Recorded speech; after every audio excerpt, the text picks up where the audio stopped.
Hey, all you candy sluts and bubble butts. It's Shelby here. Today is a very special day. On the 4th of June, we are celebrating Candy Girl's 4th birthday.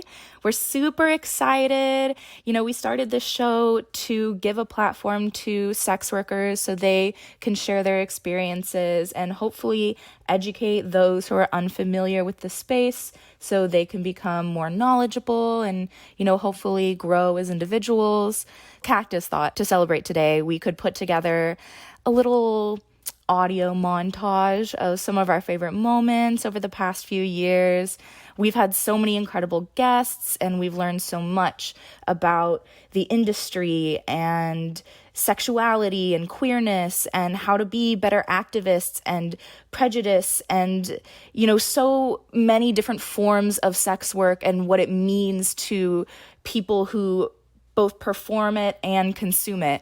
And it's been so eye-opening and incredible. And we feel so grateful for everyone who has been on the show because all of them have taught us something and we're better people for knowing them. So thank you so much. And without taking up too much time, here's a little episode to celebrate the show and all the people who have made it.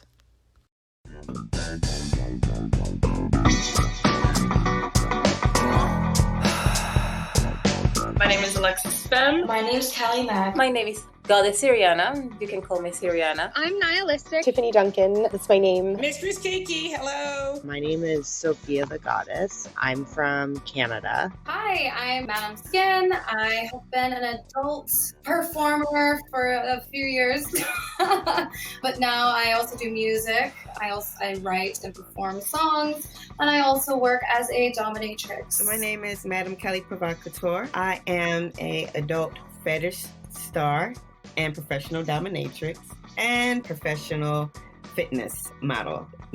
My name is Gwen Adora. I am a roleplay clip artist, adult content creator, influencer type of person.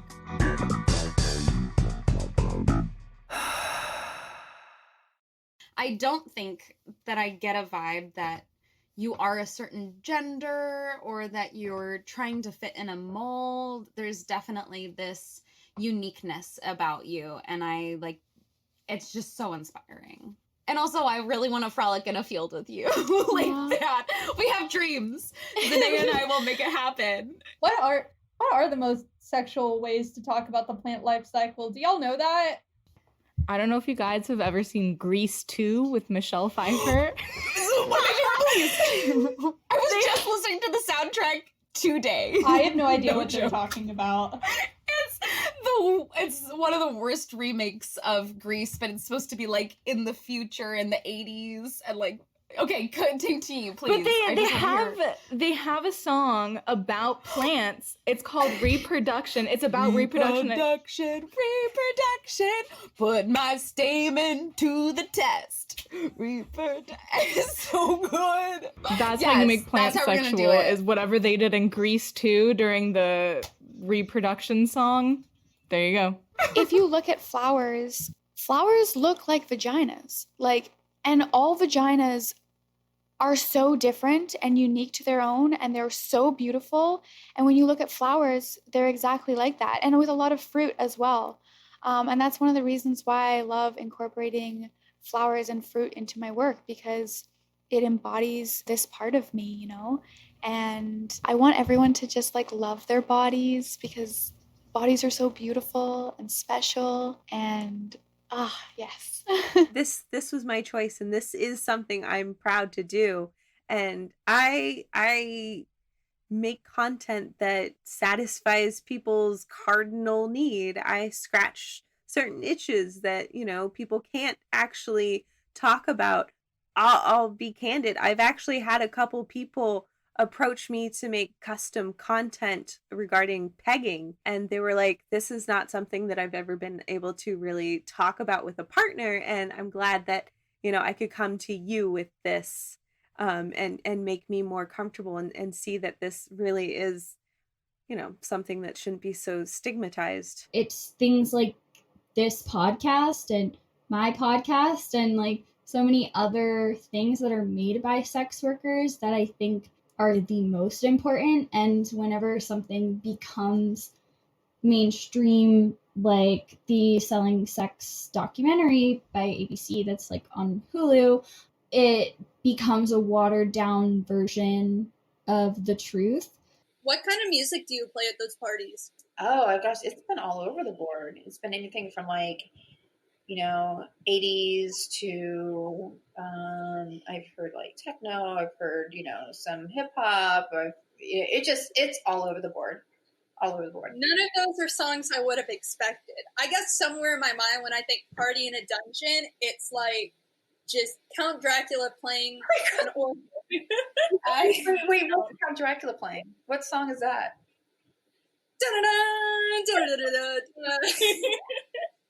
That's what I imagine in a dungeon. I'm gonna be honest.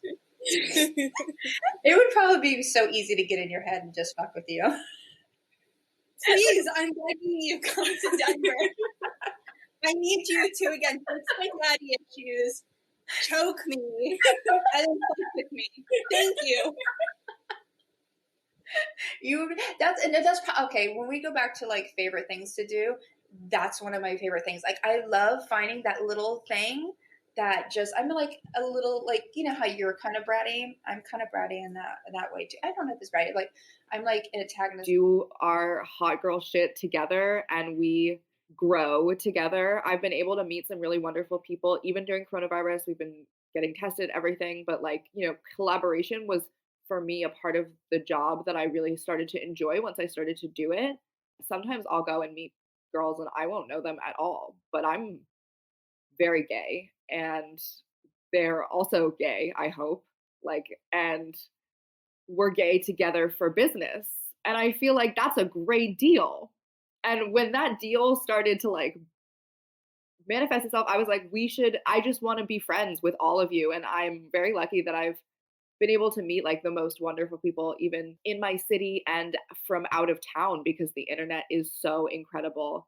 People will hit me up and be like, or tell me that they're going to be in my city from God knows where. And I can do the same because we make money by being gay so that we can go visit each other. It's a never ending cycle. It's amazing. I only want to live in this cycle. She's done this with some of her other clients, but it's what she likes to call a flesh taco. Basically, what that involves. Wait. Before you continue, I just want Shelby and I to comment on what we think that is. Yes, because I want you to guess what you think. I have no idea, and I'm probably going to get it really wrong, but hear me out. So, taco kind of looks like a vagina. So, what if it's taking, like, small pieces of skin near that, or, like, putting something, like, in? But I feel like a dom wouldn't... Yeah, because... Flesh taco. What do you think? Do you think it's something you eat or, like, put in your mouth? Or Then you stack 3 naked people on top of each other. It's like planking, but you're naked. No, actually, Emily, you had it exactly right. No way! Yeah. Basically, it's taking the loose skin of one's nutsack, stretching it out over the penis, and then getting one of those medical grade staplers and stapling it shut so that you have basically a makeshift pussy. God! So it's like a queen with peasants. The peasants will do anything to make the queen happy. So I was in like a little corridor off to the side of the dungeon, and then there's the dungeon. So guy comes in, they're doing just like other stuff for like half an hour. I'm just kind of putzing around. I don't really remember. I was drinking a LaCroix or something. Did they have LaCroix in the dungeon? They do. There's a little fridge at the back. It's very... Bro! Shelby, we need to find a dungeon. Help us find a dungeon. Yes. Holy... Okay, continue. Sorry, I just... There you go. And oh my god, there are similarities between dungeons and tech companies. Like... Of course there are. Emily, of course. Who would have known? Earlier, you mentioned a pit sandwich, and I'd really like to bring it back to that. Like, can we digest this for a second? Like, eat the pit sandwich? Yeah, but before y'all go, I have no idea what that term means. So let me tell you what I think it is. If I had to guess, I think it's like if two or like maybe multiple people have their arms up and they like squish them together. And then the sandwich part still kind of confuses me. Do you put the penis in between? Well, I was thinking like maybe the tongue. I don't really know how like genitals get involved here. Yeah. So did I nail it? Oh yeah, 100%. You hit the what is it, the nail with the hammer. On the head. You I hit the hit nail on the head. something. Yeah, bullseye, bingo. Yeah, that's 100% what it is. It was more. It's not a BDSM scene. It was more of a Oh wait, that was actually correct. Yeah, 100% correct. Yeah. Oh my goodness. Yeah. Yeah, so it's two different people's armpits, and then there's a penis in the middle. It was fascinating. We met amazing people. We met people who were traveling. We met people who were local, who were just like, oh, no one's been here who's offered these services before. And we were super into it. And, you know, not to say that we still aren't, but that was where we started out, was exclusively doing BDSM services and pro-dom services. Yeah, I would add to that, you know, we were getting into sex work, even though it was very intentional and methodical, it's still a little scary. You know, there's a lot of risk involved, both personal, legal, etc. And so starting off with professional dominatrix work made sense because we already had experience with the practices, but also there's an inbuilt power dynamic in those scenes or in those sessions. And so that, I think, felt safe for both of us for different reasons. I just don't think people are comfortable with intimacy, period, like outside of sex. So that definitely does not translate to sex. So that pretty much at the age of 23 sent me on a very long path of how to heal from my childhood abuse. And a lot of that came through various levels of sex work. And I'm not saying that I'm anywhere near healed.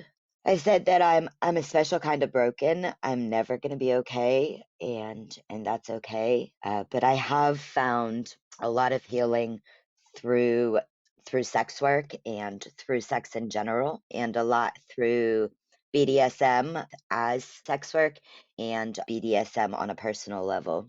And if you know my background, like, you know, I'm an activist, I'm an organizer. I started in ethnic studies in San Francisco. And so like my background is in like teaching like critical race.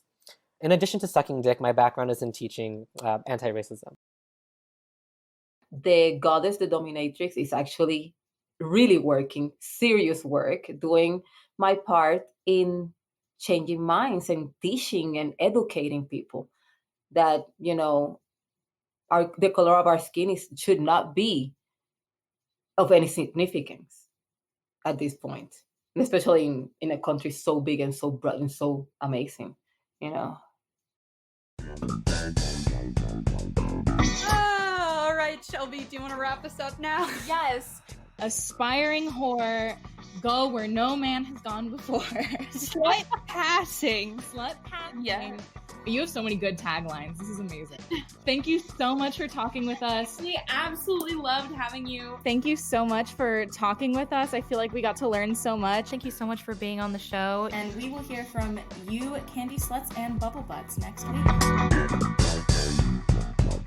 Stay sweet.